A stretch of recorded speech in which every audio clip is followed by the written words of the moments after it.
요한복음 3장 16절에서부터 21절까지의 말씀입니다.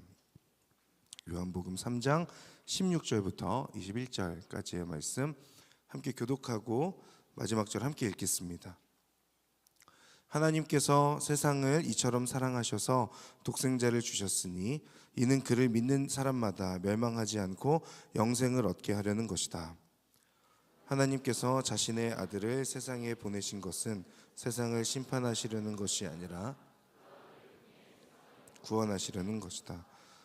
아들을 믿는 사람은 심판을 받지 않는다. 그러나 믿지 않는 사람은 이미 심판을 받았다. 하나님의 독생자의 이름을 믿지 않았기 때문이다.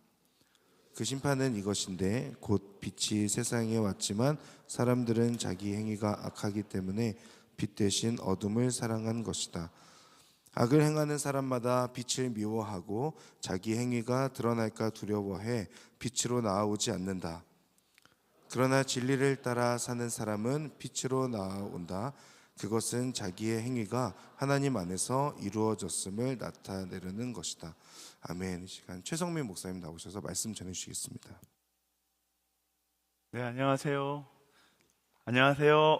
네, 오늘도 예배하게 하신 하나님께 우리 감사와 은혜의 박수 먼저 드리겠습니다. 하나님을 찬양합니다. 감사합니다. 네, 크리스마스가 얼마 앞으로 다가왔습니다. 여러분들 크리스마스 때 제가 매주마다 말씀드리지만 크리스마스의 주인공은 명확하게 해야 됩니다. 여러분의 남자친구, 여자친구가 크리스마스의 주인공이 아니라 바로 예수님이 크리스마스의 주인공입니다.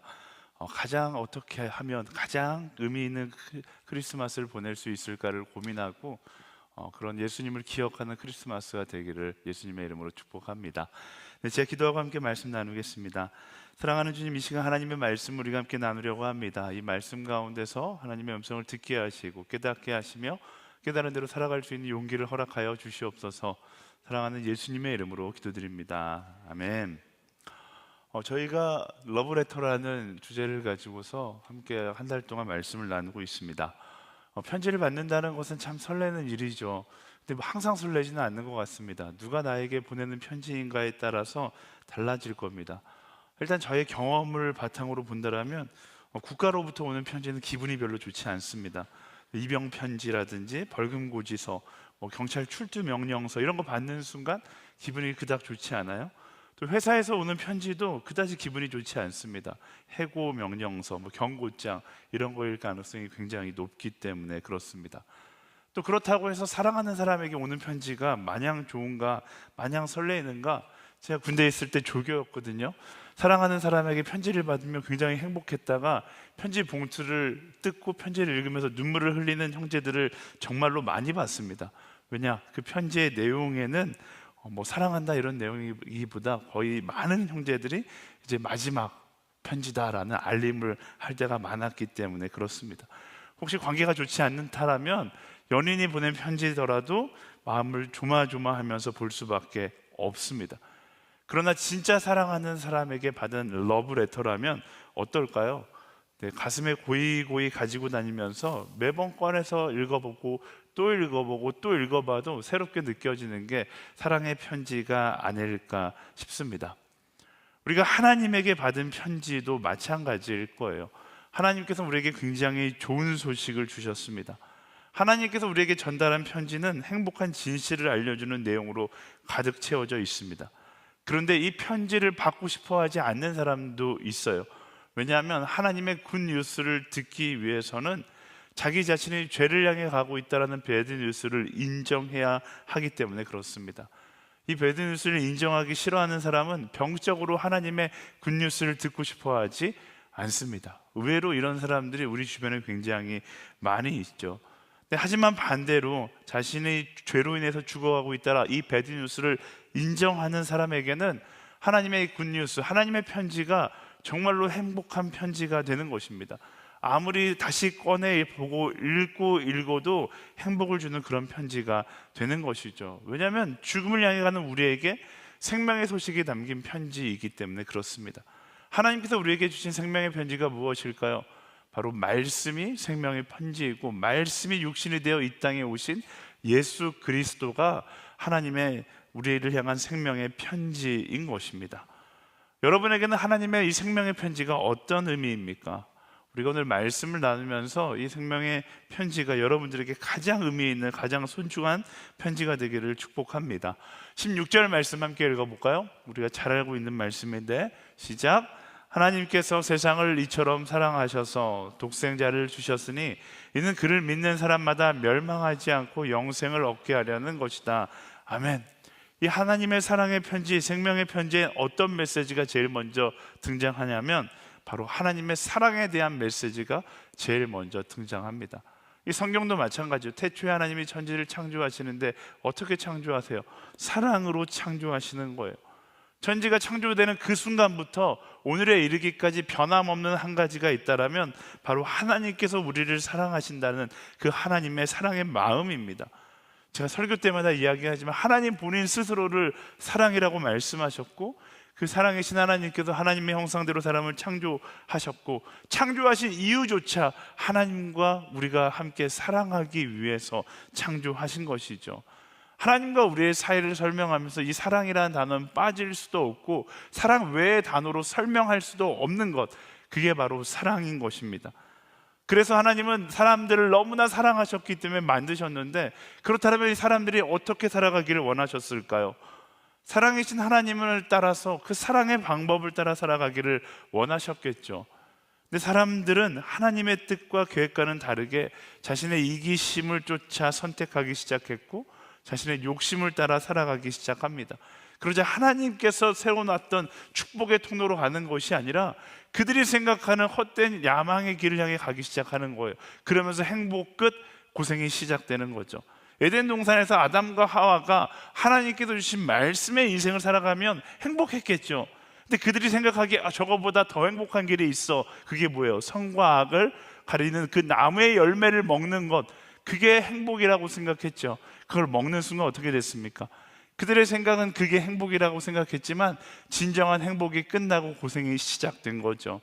그 바보 같은 실수가 오늘까지 계속 반복되는 거예요. 하나님께서는 우리가 말씀의 여정, 사랑이신 하나님께서 말씀하시는 그 사랑의 여정을 걸어가기를 원하시는데, 어리석은 인간이 자꾸만 나의 욕망과 이기심을 따라 선택하다 보니까 하나님의 축복의 여정이 아니라 나의 욕망의 여정, 고생의 여정을 살아가게 된 것입니다. 근데 이 여정을 바라보면서 가장 힘들어하신 분이 누굴까요? 이 또한 하나님이시겠죠. 우리를 사랑하시니까 우리가 잘못된 길로 걸어가는 것을 보고 너무나 안타까워 하시는 거예요. 그러자 그 안타까움이 어떻게 표현되는가? 하나님은 그런 우리를 바로잡기 위해서 때로는 우리를 매로 다스리기도 했고 때로는 노예의 시간을 보내게 하기도 하셨습니다. 우리가 성경에서 읽고 있는 이사야서, 예레미야, 에스겔, 다니엘, 그리고 소선지서, 모든 예언서들이 무엇을 이야기합니까? 하나님의 심판을 이야기합니다. 근데 하나님의 심판만 봐서는 안 돼요. 그 하나님의 심판에 숨겨져 있는 무엇이 있습니까?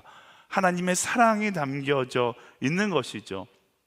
그들이 이렇게 해서라도 바르게 하나님께서 원하시는 그 여정을 걸어가기 원하시는 하나님의 사랑이 거기에 담겨져 있는 것입니다. 근데 많은 사람들이 이 시대를 지나가면서 하나님의 사랑은 보지 못하고 하나님의 심판만 본 거예요. 하나님의 분노만 바라보기 시작합니다. 그러면서 하나님에 대한 오해가 커져가기 시작하죠. 하나님 하면 두려운 존재, 하나님 하면 무서운 존재, 하나님 하면 피하고 싶은 존재가 된 것입니다. 마치 아이를 키우는 아버지의 마음이 딱 이렇지 않을까 싶어요. 저에게 이제 늦둥이 아들이 하나 있는데, 늦둥이 아들을 데리고 제가 이제 하는 일이 뭐냐, 제가 일주일 동안 많은 시간을 함께 못 보내니까 제가 하는 일은 보통 월요일에 늦둥이 아들을 데리고 병원에 가는 일들을 하거든요. 그러니까 얘가 이제 저를 보면서 어떤 마음을 하는, 저는 이 아이를 살리고 싶은 마음에, 정말로 건강하게 키우고 싶은 마음에 병원에 데려가는데, 이 아이는 아빠를 볼 때마다 일주일에 하루 같이 있는데 우리 같이 있을 때마다 병원을 데려가니까 마음에 어떤 마음이 생기는 거예요? 이 사람은 나에게 고통을 주는 사람이다 라는 마음이 생긴 거예요. 지금 이 시간에도 제가 집에 들어가면 저희 아들은 저를 보고 달려와서 뭐라고 외치는지 아십니까? 현관문을 붙잡고 아빠 가! 이렇게 외쳐요. 저보고 가라는 거예요. 왜? 저는 이 아이에게 정말로 사랑의 마음을 주고 싶은데 이 아이는 그 사랑을 발견하지 못하고 고통만을 기억하니까 아빠가 정말로 함께하고 싶지 않은 존재인 것이죠. 근데 많은 사람들이 하나님을 실제로 그렇게 바라보고 있다라는 거예요. 사랑의 하나님을 바라보는 것이 아니라 고통의 하나님, 심판의 하나님, 나를 어떻게든 나를 심판하시려는 그 하나님의 모습만을 생각하면서 점점 하나님과 사람의 관계가 멀어지는 겁니다. 근데 성경에 특별히 구약 시대에 이 하나님에 대해서 아주 명확하게 알고 있었던 한 사람이 등장합니다. 누굴까요? 제가 이거 궁금해서 제가 GPT한테 퀴즈를 내봤어요. GPT가 누굴까요? 이렇게 물어보더라고요. 정말 그 사람이 누구냐면 굉장히 여러분 예상하기 힘든 사람인데 바로 요나죠. 요나서 4장 2절 말씀 볼까요? 네, 요나서 4장 2절 시작.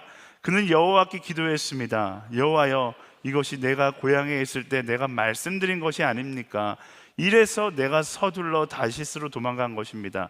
주께서는 은혜롭고 동정심이 많은 하나님이시고 진노하는데 더디시고 사랑은 충만하시며 재앙을 내리는 것을 주저하신다는 것을 내가 알고 있었습니다.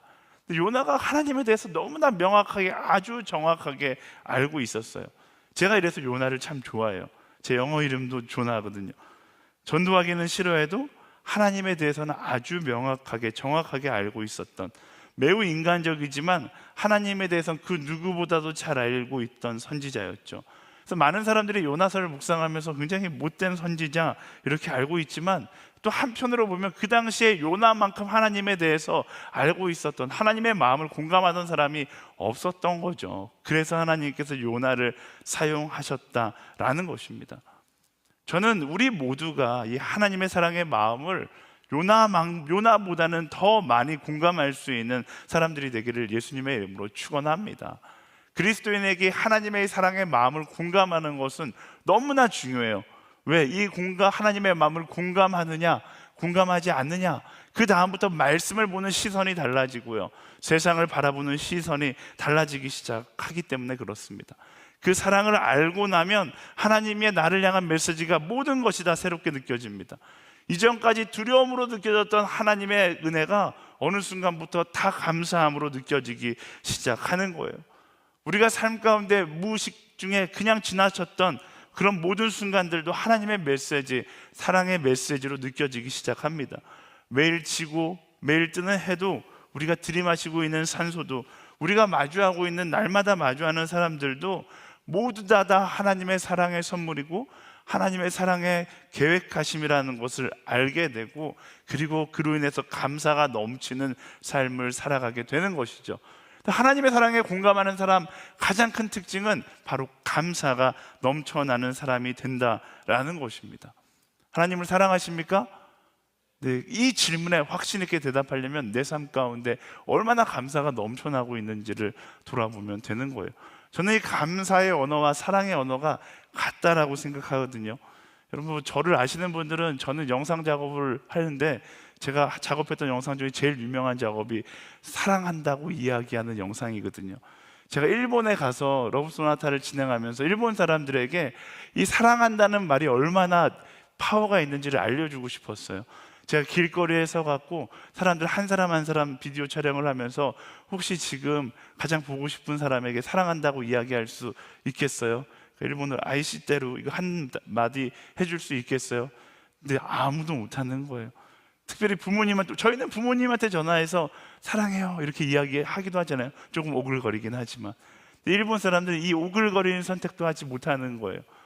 그런데 어쨌든 해보겠다, 일본 사람의 성향상 부탁하니까 해보겠다, 전화해서 딱 이야기하는데 감사해요, 사랑해요가 아니라 아리가또 딱 이렇게 이야기하는 거예요. 저 옆에서 듣기에는 참 이거 참 무감각하다 이렇게 생각했는데, 근데 그 사람들의 마음 가운데 힘들게 낸 아리가또 이 한마디를 말하면서 눈물을 흘리고 감동을 받고 정말로 그들이 설명할 수 없는 행복함을 느끼는 거예요.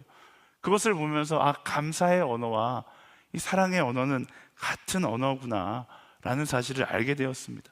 여러분, 하나님을 사랑한다라면 우리의 입술 가운데 이 감사의 언어가 터져 나오게 되어 있습니다. 이 하나님의 사랑의 메시지가 여러분들을 찾아와 여러분을 감동시키고, 그로 인하여 발견된 그 하나님의 은혜를 감사로 쏟아낼 수 있는 감사의 사람들이 되기를 예수님의 이름으로 축원합니다. 우리 옆 사람에게 선포하겠습니다. 하나님의 사랑에 공감할지어다. 한 번 더 선포할 때 감사할지어다. 아멘. 이어서 17절 말씀 읽어보겠습니다. 17절 시작. 하나님께서 자신의 아들을 세상에 보내신 것은 세상을 심판하시려는 것이 아니라 그 아들을 통해 세상을 구원하시려는 것이다. 아멘. 이 생명의 편지에는 믿음에 대한 이야기를 담고 있습니다. 사랑이신 하나님께서 하나님의 사랑을 끊임없이 이야기했지만 사랑을 이야기하며 이야기할수록 사람들이 그 하나님의 사랑을 오해하기 시작하는 거예요. 그리고 그 하나님의 사랑을 알지 못한 채 죽어가는 사람들을 바라보며 안타까워하시면서 어떤 결단을 하시는가? 그분이 직접 인간의 몸을 입고 이 땅 가운데 오는 결단을 하시는 것이죠. 이 땅에 와서 무엇을 하십니까? 따르지 않는 자들을 다 심판하고자 이 땅에 오신 것이 아닙니다. 육신을 입고 이 땅 가운데 오셔서 하나님의 사랑을 다시금 세상 사람들에게 알리기 위해서 이 땅에 오신 것이죠. 그래서 말씀은 그가 구원하러 오셨다라고 이야기합니다. 우리가 다 잘 알고 있듯이 화요성령 집회 오실 분 정도면 다 잘 알고 있듯이 이 땅 가운데 인간의 몸을 입고 오셔서 우리의 죄를 대속하여 십자가 못 박혀 죽으심으로 그 사랑을 확증하고 그의 이름을 믿는 자마다 구원에 이르게 하시기 위해서 이 땅 가운데 오신 것이죠. 그래서 말씀은 그 구원에 대해서 이렇게 설명합니다. 18절 말씀 읽어볼까요? 시작. 아들을 믿는 사람은 심판을 받지 않는다. 그러나 믿지 않는 사람은 이미 심판을 받았다. 하나님의 독생자의 이름을 믿지 않았기 때문이다. 아멘. 구원은 누구에게 주어진다고요? 아들을 믿는 믿음으로 구원은 얻는 것이다 라고 말씀은 이야기하고 있습니다. 그러니까 쉽게 이야기하면 구원은 하나님의 사랑하심과 그로 인해 이 땅에 오신 예수 그리스도를 믿는 믿음으로부터 오는 것이죠. 이것은 너무나 단순한 진리입니다. 성경은 이 구원의 논리에 대해서 복잡하게 설명하지 않습니다. 어쩌면 너무나 단순하고 너무나 심플하기 때문에 많은 사람들이 오히려 믿기 어려워할 정도로 명확하게 이야기하고 있습니다. 모든 사랑 이야기가 이래요. 내가 하기 전까지는 믿기 쉽지 않은 이야기인 것이죠. 이해하기 쉽지 않은 거예요. 하지만 내가 이해하지 못한다고 해서 그 사랑이 거짓 사랑이 된다거나 의미 없는 사랑이 되는 것이 아닙니다. 그 사랑을 받는 방법은 이해가 아닌 것이죠. 이해할 수 없을 만큼 큰 사랑이기 때문에 하나님께서 우리에게 이해를 요구하시는 것이 아니라 믿음을 요구하시는 거예요. 그리고 이건 하나님이 정한 선물의 법칙인 것입니다. 우리가 해야 될 것은 이 하나님의 법칙을 신뢰하고 이해할 수 없는 그 사랑을 믿음으로 받아들이는 거예요. 그게 바로 영원한 생명을 소유하는 방법인 것이죠. 하나님께서 우리를 사랑하십니다. 우리를 너무나 사랑하셔서 우리는 이해할 수 없지만 그분이 직접 인간의 몸을 입고 이 땅 가운데 오셔서 우리의 죄를 대신 지시고 죽으시고 부활하셨어요. 바로 그 사랑이신 예수님을 믿는 믿음이 우리를 구원에 이르게 하는 것입니다. 이것이 하나님의 사랑의 표현 방법이고 우리가 하나님의 사랑의 선물을 받을 수 있는 방법이기도 한 것입니다. 결국 그리스도의 십자가 사랑 아래서 하나님과의 사랑의 관계가 회복될 때 우리가 다시 영원한 생명을 얻게 될 것이다 말씀이 이야기하고 있는 것입니다. 사도 바울은 이것에 대해서 로마서 5장 8절에서 이렇게 설명합니다. 다 같이 읽어볼까요? 시작. 그러나 우리가 아직 죄인이었을 때 그리스도께서 우리를 위해 죽으심으로 하나님께서는 우리에 대한 그분의 사랑을 나타내셨습니다. 아멘. 개역 개정에서는 그분의 사랑을 확증하셨습니다 라고 이야기하고 있습니다. 그리스도를 통한 하나님의 사랑을 믿을 때 하나님께서 그 사랑을 확증하심으로 우리로 하여금 구원에 이르게 하신다라는 것이죠. 결국 그리스도의 십자가 사랑을 통해서 우리는 하나님의 사랑 안에서 회복되어야 하는 것입니다. 그가 우리를 사랑하셔서 예수 그리스도를 통해 우리를 살리고자 했다는 것을 믿는 믿음으로 영원한 생명, 그 선물을 얻게 되는 것이죠. 사실 제가 말로 열심히 구원에 대해서 이야기하고 있지만 이 사랑의 확증은 사실 인간의 이성만으로 얻기는 굉장히 어렵습니다. 그래서 말씀이 뭐라고 이야기합니까? 이것을 도우시는 이가 있는데 그게 바로 화요 성령 집회 타이틀에 있는 성령님이시다라는 것이죠. 믿고자 하는 나의 결단과 성령의 도우심이 만나서 우리 안에 확신으로 찾아오는 것입니다. 그래서 성령께서 우리 가운데 임하실 때 우리 안에 나타나는 첫 번째 반응이 무엇이냐면 바로 사랑의 충만함입니다. 사랑의 충만함이에요. 성령 충만의 증거가 무엇인가? 저는 사랑의 충만함이라고 확신합니다. 내 안에 주체할 수 없는 사랑, 하나님의 사랑, 그 사랑을 나누고자 하는 사랑의 마음이 주체할 수 없이 넘쳐나게 되는 것이죠. 그래서 제가 농담 반 진담 반으로 청년들에게 항상 하는 이야기, 특히 솔로인 청년들에게 항상 하는 이야기, 성령 충만이 넘쳐가는 곳에 가야 내가 짝을 만날 수 있는 것입니다. 이게 제가 농담으로 이야기하는 것이 아니라 말씀이 이야기하고 있는 거예요. 왜? 내 안에 성령이 충만하면 내 안에 사랑이 넘쳐나기 때문에 그래요. 내 옆에 있는 사람도 성령의 충만함을 입어 사랑이 넘쳐나는 거예요. 사랑은 언제 완성되는 거예요? 넘쳐나는 사람들끼리 함께 모여 있을 때 완성되는 것이잖아요. 그래서 저는 그런 생각이 들어요. 성령 충만함이 이 결혼 기피 시대의 탈출구이고 절출산 시대의 해법이라고 생각합니다. 이 시대의 청년들에게 더욱더 성령의 충만함을 외쳐야 하는 현실이 오늘인 것이죠. 우리 옆 사람에게 선포할까요? 성령 충만할지어다. 네, 뭐 결혼할지어다, 좋은 사람 만날지어다, 이 말보다 더 본질적인 축복이 바로 성령 충만할지어다인 것입니다. 크리스마스 블레싱 가셔야죠. 왜 가요? 그 자리가 성령 충만한 사람들의 모임이기 때문에 그렇습니다. 화요 성령 집회 나오셔야죠. 왜요? 이 자리가 성령 충만한 사람들의 모임이기 때문에 그렇습니다. 새벽 예배 나가셔야죠. 새벽 예배에 사람 별로 없던데요. 아니요, 그 없는 사람 가운데 있는 청년이 진짜 좋은 청년인 거예요. 새벽 예배도 나가고요, 성령의 충만함이 있는 자리를 찾아감으로 사랑의 충만함을 가지고 살아갈 수 있는 우리 모두가 되기를 예수님의 이름으로 축원합니다. 이 구원에 대해서 이야기하다 보면 꼭 묻는 질문이 있어요. 그래서 어떤 사람들이 이렇게 묻습니다. 그냥 믿으면 구원에 이르는 것인가? 구원에 이르렀으니까, 나는 이제 구원을 허락받았으니까 그냥 막 살면 되는가? 이런 구원파 같은 질문을 하는 사람들이 있습니다. 근데 이런 질문 자체가 무엇을 이야기하는가? 그 믿음 자체가 그 사람의 믿음이 거짓 믿음이라는 것을 이야기하는 것이죠. 왜? 바른 믿음에는 언제나 믿음의 증거가 따르게 되어 있어요. 내 마음대로 막 살아도 된다라는 것은 말씀이 이야기하는 바른 믿음의 모습이 아니라는 것을 우리는 알아야 합니다. 그 사랑을 향한 증거가 무엇인가? 19절부터 21절까지 말씀 함께 읽어보겠습니다.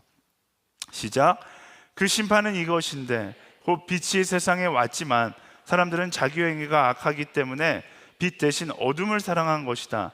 악을 행하는 사람마다 빛을 미워하고 자기 행위가 드러날까 두려워해 빛으로 나오지 않는다. 그러나 진리를 따라 사는 사람은 빛으로 나아온다. 그것은 자기의 행위가 하나님 안에서 이루어졌음을 나타내려는 것이다. 아멘. 말씀이 무엇을 이야기합니까? 영원한 생명을 소유한 사람과 소유하지 못한 사람의 차이를 이야기하는데, 그 차이를 뭐라고 이야기해요? 빛을 사랑하는가? 아니면 어둠을 사랑하는가? 이게 영원한 생명을 소유한 사람과 소유하지 않는 사람의 차이라고 이야기합니다. 생명의 편지, 영원한 생명을 소유한 사람은 그 생명을 따라 살아가기를 소망하게 되어 있습니다.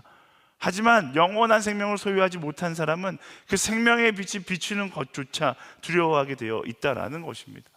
다시 말하면 우리 안에 정말로 구원에 대한 확신이 있다라면, 믿음으로 구원을 얻는 마음이 있다라면 어떤 마음이 항상 동행할 수밖에 없어요? 그 빛 가운데 거하고자 하는 갈망과 열정이 있을 수밖에 없다라는 것입니다. 내 마음대로 살아야 돼. 이건 구원을 받은 사람에게 나올 수 없는 간증인 거예요. 왜? 구원을 허락받은 사람, 구원이 내 것이 된 사람에게는 언제나 빛 가운데 거하고자 하는 그 열정이 함께하기 때문에 그렇습니다. 얼마 전에 한 청년이 저에게 찾아와서 너무 괴로워하는 거예요. 목사님, 자꾸만 죄를 짓는 저의 모습이 너무나 괴롭습니다. 내 안에 구원이 있기는 한 걸까요? 저의 더러운 모습 때문에 저는 견딜 수가 없습니다. 이렇게 이야기하는 거예요. 제가 그 청년에게 이야기해 줬어요. 너가 지금 고백하고 있는 그 죄책감 자체가 너 안에 구원이 있다는 증거가 아닐까? 하나님께서 거룩하기를 원하신다라는 그 거룩의 갈망은 구원받은 자만이 가질 수 있는 거룩한 부담감인 것이다. 그 부담을 따라 회개하고 거룩함을 결단하며 살아가는 것, 그게 구원을 완성해가는 그리스도의 여정이다. 이렇게 답을 해줬던 기억이 납니다. 그런 질문하는 사람도 있어요. 구원이 취소될 수 있는가? 모르겠어요. 이 질문의 답은 성경에 없어요.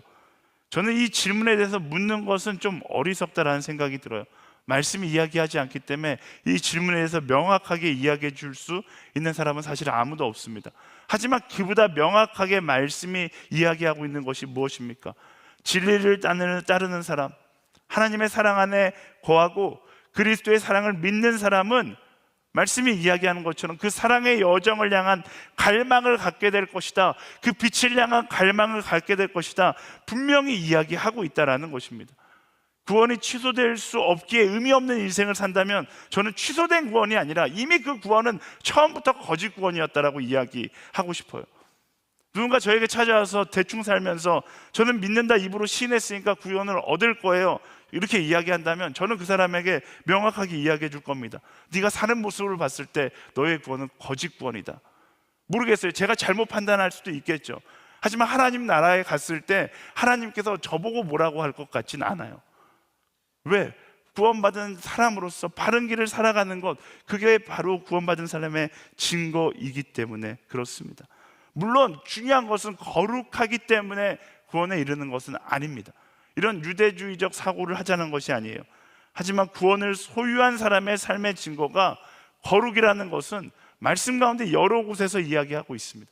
야고보서에서도 이야기하고 있고 요한복음에서도 이야기하고 있어요. 이것은 부정할 수 없는 진실입니다. 오히려 만약 내가 오늘 구원을 완성해가는 이 인생의 여정 가운데 그 사랑에 대한 고민이 없다라면 구원의 유무와 상관없이 내 믿음의 진정성을 의심해 볼 수 있어야 하는 것입니다.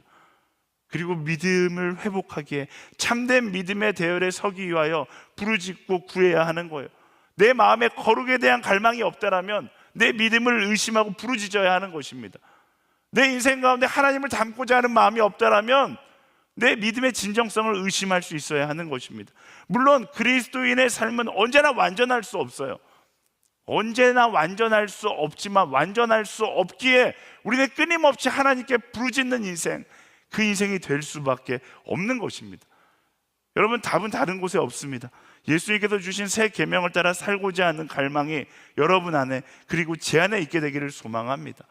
이 말씀을 따라 정직하게 살고자 하는 갈망이 제 안에 그리고 여러분들 안에 있어야 한다라는 거예요. 정직하게 살지 못해서 구원에 이르지 못한다, 뭐 이런 이야기를 하는 것이 아닙니다. 우리가 진짜로 예수님을 믿고 진짜로 하나님의 사랑에 의탁한 인생을 살아간다라면 정직하지 못한 나의 인생 가운데 하나님이 필요하다는 사실을 바로 이 순간 고백하고 부르짖을 수 있어야 한다라는 것이죠. 사명은 뭐라고 이야기합니까? 너희는 땅끝까지 이르러되 증인이 될 것이다. 저는 여러분들에게 단호하게 도전하고 싶습니다. 내 안에 증인이 되고자 하는 열망이 없다라면, 내 안에 선교에 대한 꿈이 없다라면 여러분의 믿음의 진정성을 물어봐야 돼요. 확인해야 돼요. 왜? 말씀은 오직 성령이 너희에게 임하시면, 너희가 성령께서 우리 안에 구원의 확신을 주시면 어떻게 된다고요? 우리는 예수 그리스도의 증인이 되어 땅끝을 향해 나가게 되어 있다라고 이야기하고 있는 것입니다. 땅끝까지 증인이 되고자 하는 갈망이 우리 안에 항상 있어야 하는 것이죠. 없다면, 거룩에 대한 갈망, 증인에 대한 갈망, 정직에 대한 갈망이 없다라면 우리는 다시금 주님 앞에서 그 사랑에 내 인생을 의탁하기를 간구할 수 있어야 하는 것입니다. 예수 그리스도라는 사랑의 편지를 꺼내 들고 그 사랑의 메시지를 확인하고 그 사랑의 메시지로부터 새롭게 시작할 수 있는 그런 한 사람이 되어야 하는 것이죠. 사랑하는 여러분, 여러분의 인생 가운데 하나님을 향한 진정한 갈망, 사랑을 향한 진정한 갈망이 있습니까? 증인이 되고자 하는 진정한 갈망이 있습니까? 만약 그것에 조금이라도 퀘스천 마크가 새겨진다라면 여러분 주저하지 마십시오. 부르짖어야 할 때인 것, 성령께 부르짖고 하나님의 사랑에 내 인생이 의탁되기를 소망하며 기도할 수 있어야 하는 것입니다. 우리에게 전해진 생명의 편지는 말씀 대신 예수 그리스도예요. 그리스도 안에는 하나님의 사랑이 기록되어 있습니다. 그 사랑 때문에 오신 예수님, 그로 인한 영원한 생명이 기록되어 있어요. 그리고 말씀에는 그 생명을 따르는 사람들의 삶의 이정표가 기록되어 있습니다. 만약에 여러분들에게 그 이정표가 보이지 않는다면, 거룩이라고 써있는, 사랑이라고 써있는, 복음을 전하는 자라고 써있는 그 이정표가 보이지 않는다면 고민할 때가 아니라, 이 길이 맞나 고민할 때가 아니라 다시금 성령과 함께 예수 그리스도를 바라봐야 할 때인 것입니다. 예수 그리스도를 통해 내가 볼 수 있는 하나님의 사랑을 바라볼 수 있어야 돼요. 그리고 그 사랑에 담긴 영원한 생명을 확인하십시오. 그 생명이 확인된다라면 내가 가지 말라고 할지라도 그 거룩의 여정을 걸어가게 될 것이고, 가지 말라고 할지라도 그 사랑의 여정을 걸어가게 될 것이고, 가지 말라 할지라도 땅 끝까지 증인이 되기 위하여 뛰어가는 나의 모습을 발견하게 될 것입니다. 그런 참된 그리스도인으로 살기를 소망하십니까? 아멘. 참된 믿음의 여정을 살아가기를 소망하십니까? 아멘. 오늘도 우리에게 깨닫게 하시고 그 길을 걷게 하시는 하나님께 우리 감사와 영광의 박수 드리겠습니다. 하나님을 찬양합니다. 그래서 우리 다 같이 자리에서 일어나서 하나님의 사랑을 노래하며 다시 한번 그 사랑에 내 인생을 의탁하며 나아가게 되기를 원합니다. 어디를 향하고 있든 상관없습니다. 이 시간 다시금 예수 그리스도를 바라보며 하나님의 사랑에 나를 의탁하고 그 사랑이 이끄는 방향을 향하여 나아가겠습니다. 고백하며 결단하며 함께 찬양하며 나아가겠습니다. 아버지 사랑 내가 노래, 아버지 은혜 내가 노래, 그 사랑 변함없으신 거짓없으신 성실하신 그 사랑, 상한 갈대가 없지 않으신, 상한 갈대 꺾지 않으신,